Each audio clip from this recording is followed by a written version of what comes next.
Hey everybody, my name is Caleb Summers with Living It Wild. I'm going to name this little episode Fire on Water. I'm just going to cut straight to it. It has been raining for the non-stop the last 3 days and everything out here is super saturated. Now, rare is the occasion that you'll find yourself in a survival situation, but should you ever, you need to know how to get a fire going when it's this wet outside.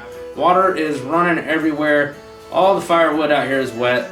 And I'm going to tell you, I like to coin myself as one of the elite outdoorsmen simply because of all the mistakes that I made throughout my life and all my excursions and adventures up until this point. Now, don't ever make the same mistake twice. I always like to say, as long as you're not making the same repeated mistakes, then you're learning. And in this situation right here, and I've been in some bad ones, where you can't get a fire going, it could mean the difference of life and death. At the very least, misery versus comfort. Okay, so just remember that you don't want to start out without a source of fire. Don't ever go anywhere without a source of fire, because we don't want to have to get down into the bow drill section, because at that point I'm no expert. So just follow along, give me some tips and advice in the comments down below. Let me know if there's something that even I'm missing, because I would love to be able to learn. Stay tuned and stick with me through the episode. Would you just look at all this water? It's just running.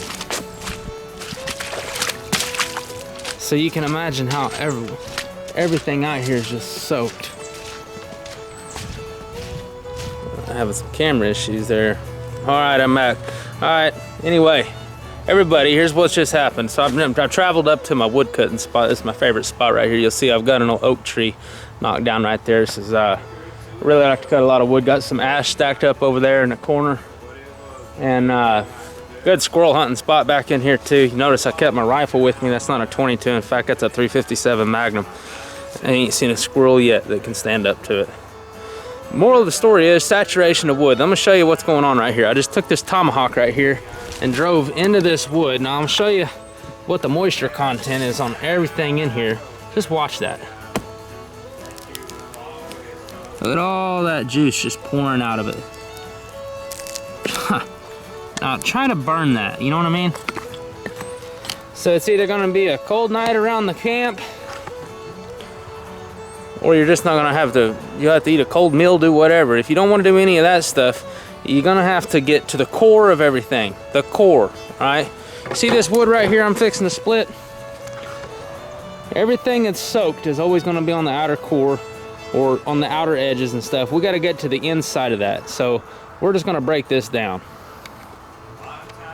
I'm going for big heartwood. This is what's going to be used a little bit later.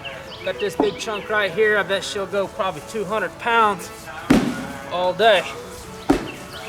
So you gotta, on splitting wood, you need to go outer edge to outer edge. You start getting a split will start breaking in the middle right there. You go. Now once you get it in half like that, just to give you a little wood splitting tutorial. Start working them edges off, back and forth, just like that. Go back to here. Let me show you something.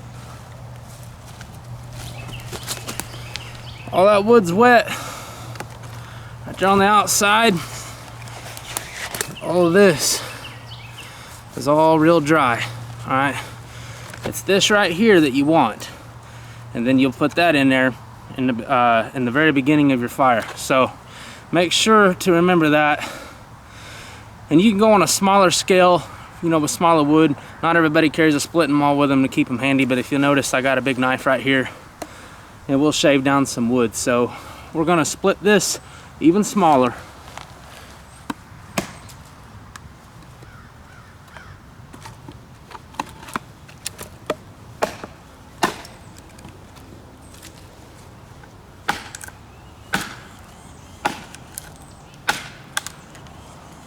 Get that breaking, get it peeling. And I want a lot of stuff like that right there, real small stuff. It takes small stuff to get big stuff burning. Don't ever forget that. Be careful when you're chopping and splitting, you don't leave your digits on the table either. Don't take long walking around through the forest before you start finding some good tinder, good kindling. Look at this little guy right here, jackpot. All right. It's fallen. It's laid across the fork right here and caught himself right here. This is the kind of stuff that starts a good fire. Not this stuff on the ground. You see how wet all this is? And then it goes back to dry. See, that ground keeps that moisture content. But this right here, this is dry. So I'm gonna find a few pieces like this, and like stuff that's big as toothpicks, that's what gets it going. See, this stuff is real super dead. You just wanna break this real small stuff just like this.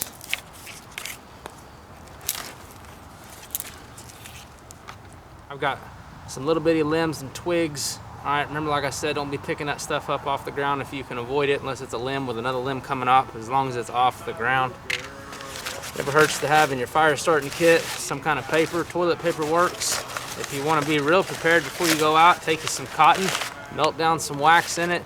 That is a fire burner now, and I mean, it will stay going for long enough to get stuff lit. So you're gonna, and if you think you're gonna be out there for a few days and it's just rained, don't burn all your fire starting material right off the get-go. Remember that. I've been there and done that one too. Then you got to keep a fire tended all the time you're there. So you're going to get that little bit of deal. I don't need to tell you, most of you, from that point, how to start a fire. But what I'm going to do is make sure, so many newbies, man. So many newbies. You never seen more experts around a fire than when you and all your buddies are around and all of a sudden everybody wants to be the king fire builder. Have you ever noticed that? Here's the cut and dry of it. Make sure you get the smallest toothpick type material you can get. I mean, that right there is what gets the fire going every single time. Get real small stuff. Real small stuff. All right, you've got your little teepee of wood, your tinder box, if you will, stacked up right here. You're gonna shoot for a one match fire. Hey, there, Preacher. This is Preacher if y'all didn't know him. Back out here for a little minute just so we can try to get this fire going. Hold on. Hey, get back here. Get back. Preacher, you just screwed up my one match roll at it. Hold on a minute. Get back.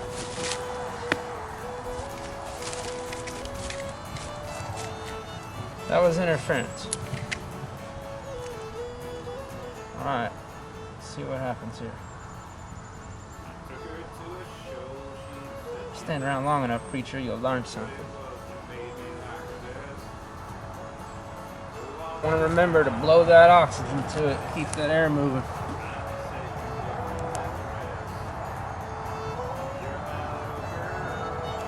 Makes it hot.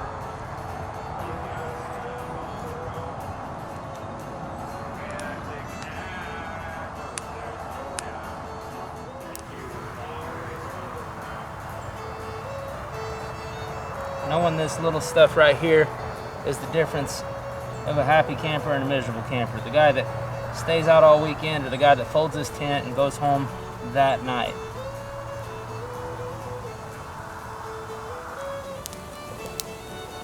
This fire wasn't easy. I'll be honest with you. I mean, it was a one-match fire, but I blew and I blew, and I had to keep pulling sticks off and going back to it. And when you're self-filming, it was hard to show all of it. But I finally got it whipped. I own this fire now. And I just can't express to you enough, like I said, when it's wet outside, you've got to use small stuff, dry stuff, and really be blowing the wind to it. I mean, and it would go out and I'd blow it and get it going back again. And so, you know, a lot of the wood I was putting on top kind of had to dry out a little bit.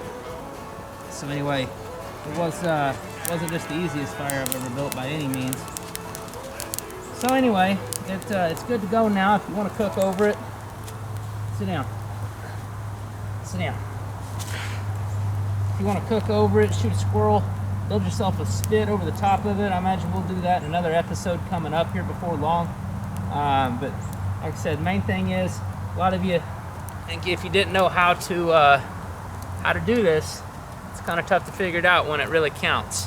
So nobody said you couldn't go out and practice on a Sunday anywhere at your local municipal creek, anywhere where there's growing trees on your own place. There's you know, public land opportunities everywhere to go out and do this kind of stuff.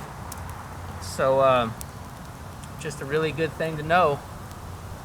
And once again, like, subscribe the video, share it, and we'll catch you on the next one.